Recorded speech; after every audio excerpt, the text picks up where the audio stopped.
Since Manmohan Singh passed away just a few days ago, I had a great respect for him because I know that when he took office, India was in deep trouble and he was able to steady the ship.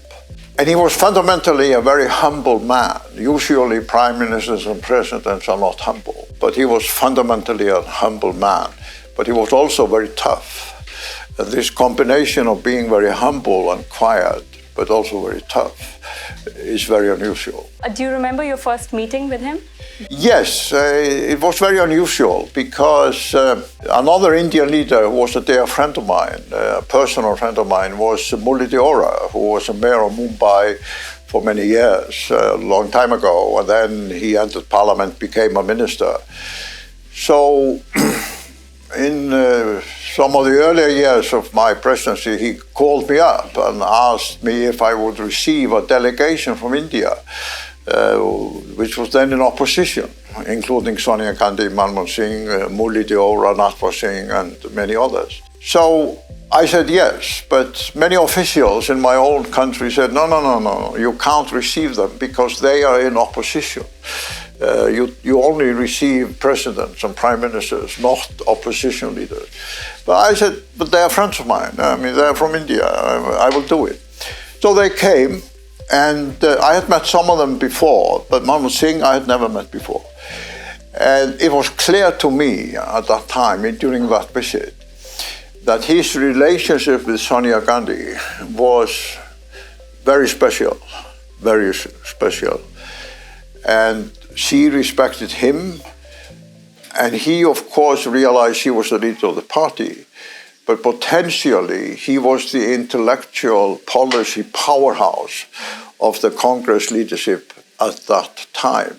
It is quite ironic, actually, how you were here for when Rajiv Gandhi passed, and now you're actually here when Manmohan Singh happened to pass. Yeah. So a little bit more on that, a little bit about your connection with Rajiv Gandhi and now Manmohan Singh. I always remember that before the summit, he gave a dinner in the Prime Minister's guest house. And after the dinner, the two of us walked out on the balcony. And here he was, this young man, who by fate had become leader of India.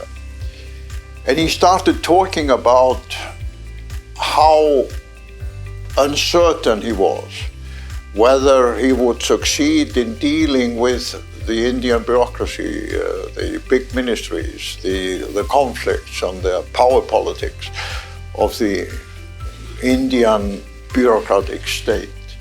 I never forget this moment because I realized that here he was, somehow alone, facing this overwhelming bureaucracy of India, but realizing it had to be changed, it had to be reformed. And it's one of these rare moments that I will never forget. And then, of course, he grew into the prime ministership. And in the final years of his prime ministership, he became the leader of the South, meaning countries in Asia, Africa, and so on. The first and only leader at that time of the South, which America and Europe respected. That was very rare at that time for Western leaders to show profound respect to a leader of the South.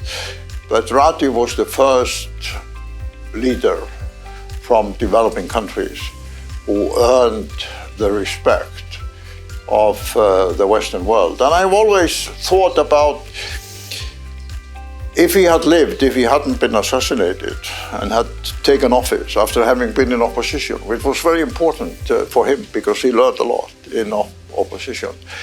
I think India's progress towards the future, so to speak, the modernization of India, would have happened faster than the period we have been witnessing in the last 10 years or so, which has been quite remarkable.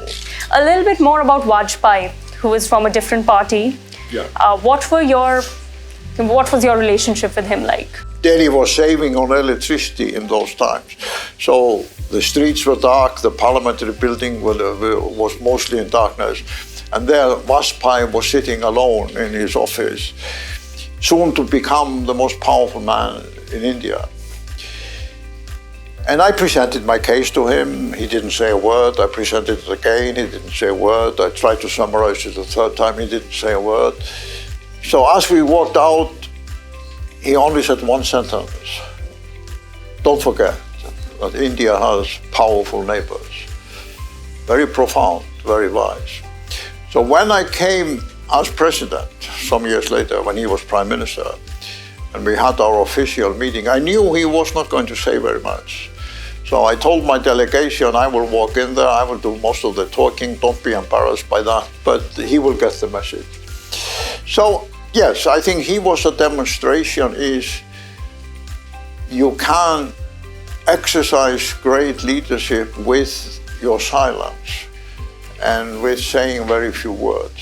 So you visited nearly 30 times. What is the one favorite dish you have to have whenever you come back to India? I would say tandoori chicken in various forms with garlic naan.